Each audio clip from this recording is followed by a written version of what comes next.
A short break from our series on the geopolitical scenario while we were busy with the pandemic to comment one news from yesterday. And this is actually tightly connected with our view that have been at war at least since early 2020.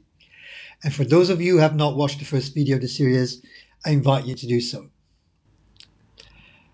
But don't worry, we'll be back with many other stunning revelations, such as were the UN and the WHO already aware that something was coming as early as 2019. Let's talk about Crimson Contagion, another drill carried out in the early months of, again, 2019. But let's go back to today's topic. What is happening with Iran, China and Russia? While most of the people know about NATO, few are aware that another bloc exists, and in fact it represents a significant chunk of the world population. This other bloc is called the Shanghai Cooperation Organization, or SCO. It was established in 2001 with headquarters in Beijing. In fact, to be exact, the SCO is a successor of what was called the Shanghai Five.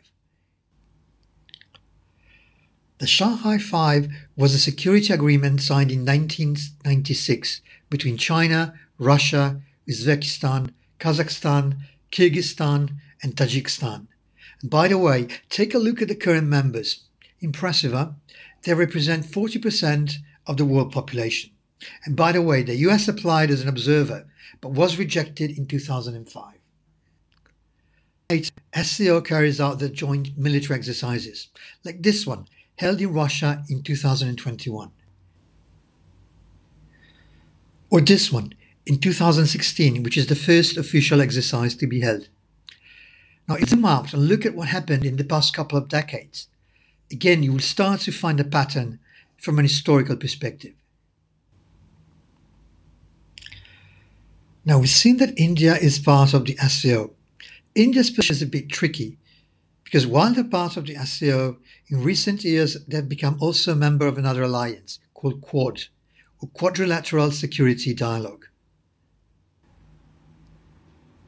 Quad was initiated in 2007 as a strategic initiative between Australia, India, the United States, and Japan. In fact, it was initiated by former Japan's Prime Minister Shinzo Abe. As you know, Mr. Abe was murdered in June of this year. Quad also staged its own joint military exercises between the four member countries. However, the alliance temporarily ceased to exist during the tenure of Australian Prime Minister Kevin Rudd, reflecting the vague position of Australia with respect to tensions between US and China, only to be revived a few years later. The Quad members share a vision for a free and open Indo-Pacific, which according to them is needed to counter China's maritime claims in the East and South China Seas.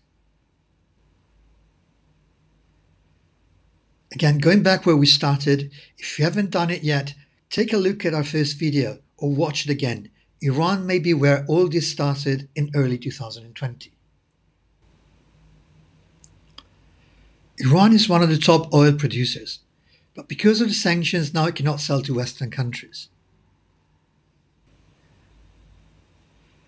And as we speak, discussions about Iran's nuclear program and return to the deal of 2015, or as it called the Joint Comprehensive Plan of Action from which the US has withdrawn in 2018, are still at a gridlock.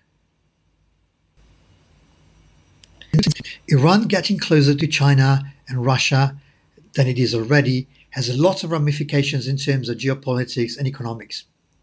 And this is all for today's video. Please remember to hit the like button, and if you haven't done it yet, subscribe to the channel if you wish to see more of this. With that said, bye for now.